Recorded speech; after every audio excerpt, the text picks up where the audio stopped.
This story starts a year after the events of the magic market.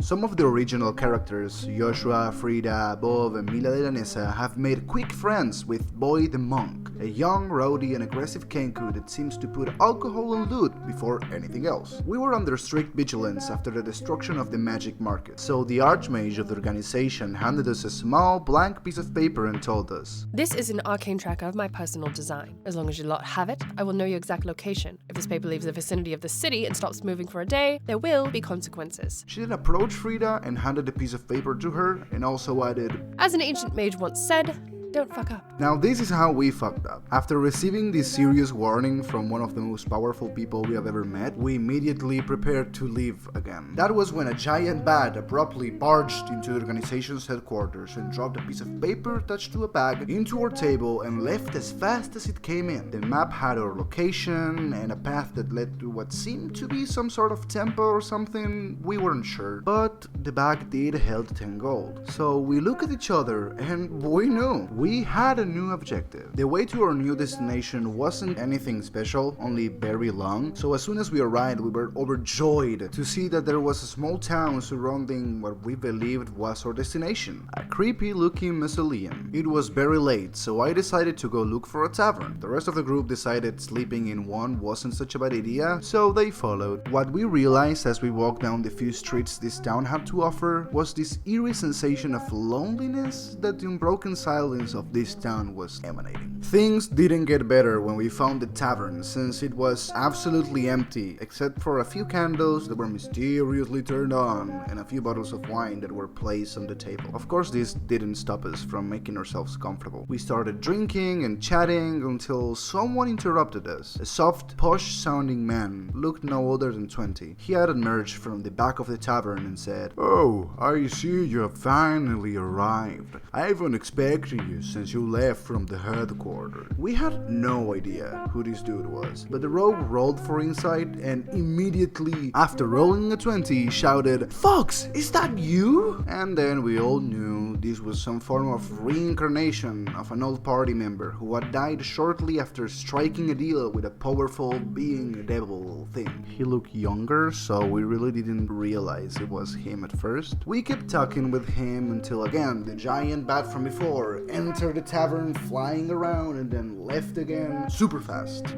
This thing was trying to call our attention, and we followed it all the way inside the mausoleum. The first room had 8 stone coffins placed along in the floor, emanating some weird faint smoke. A quick check from Bob confirmed that they were indeed magical in some way. Meanwhile, Essex just walked to the other end of the room, since we rolled a perception check and immediately found a secret door, and proceeded to punch the wall, revealing some stairs going down below. It was very dark inside, so Bob, being careful and smart, cast light on one of Joshua's bolts and then asked him to shoot it at the entrance so we could see further down. With this done, it was time. We had to go downstairs. The next area was a long hall, around 100 feet, which then opened up to what we assumed was just an infinite pit of death and bad stuff. Looking along the walls of the pit, Joshua spotted an opening to what seemed to be an alternate hallway that went further into the dungeon.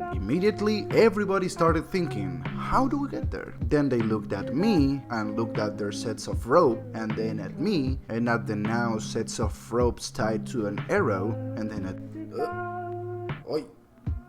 After some very lucky rolls, I ended up getting to this opening, only to be faced by 100 or so skeletons. I didn't exactly count, as I immediately booked it back to the team. After my Kenku did the equivalent of medieval charades to explain what he had seen, the team decided to go back for now. We maybe missed something. We walked around 80 feet and there was nothing but a wall now. The stairs, they were gone. Okay, maybe we should go back and solve the puzzle castle, Fox said, almost breaking the fourth wall, and as we turned around, we saw something actually terrifying. The pit was now only 40 feet away from us. Seeing this, the party collected themselves and started to rationally think how to punch the wall. Frida started singing her last song before dying to a moving pit. Joshua stood there. Ese punched the wall. Fox insulted us for getting him into this mess. Ese punched the wall. Bob kept thinking how to solve this issue. Ese punched the wall. Then we actually did some progress. As everyone approached the pit to see if they could get a glimpse of the bottom, Ese tried to lay against the wall, tired of his usually useful and now useless punching. But he fell through, hitting his head against the stair, and I realized what I had to do. I approached my teammates and I decided to write down on a piece of paper that I stole from Bob earlier, "Close your eyes, believe in me." Surprisingly, they did. Not before tying a rope on me and holding onto it, just in case, guys. As we all together closed our eyes, I jumped into the pit and hit the ground.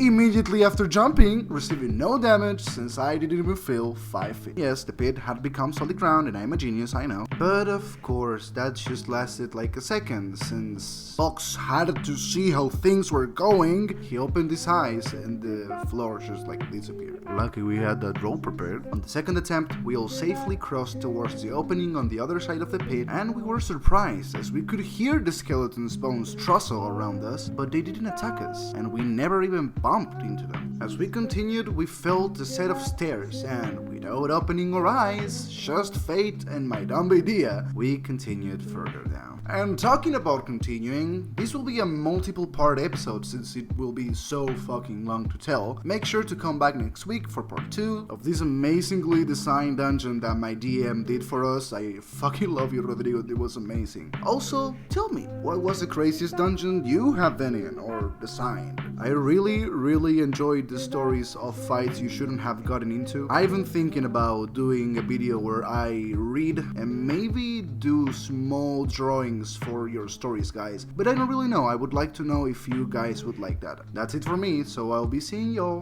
Bye bye. Hago lo que me invade, todo viene de dentro. Nunca lo que me sacie, siempre quiero lo hambriento. Todo me queda grande para no estar contigo. Sabes, quisiera darte siempre un poco más de lo que te pido. Sabes que soñaré si no estás, que me despierto contigo. Sabes que quiero más, no sé vivir solo con 5 sentidos. Este mar cada vez guarda más barcos hundidos.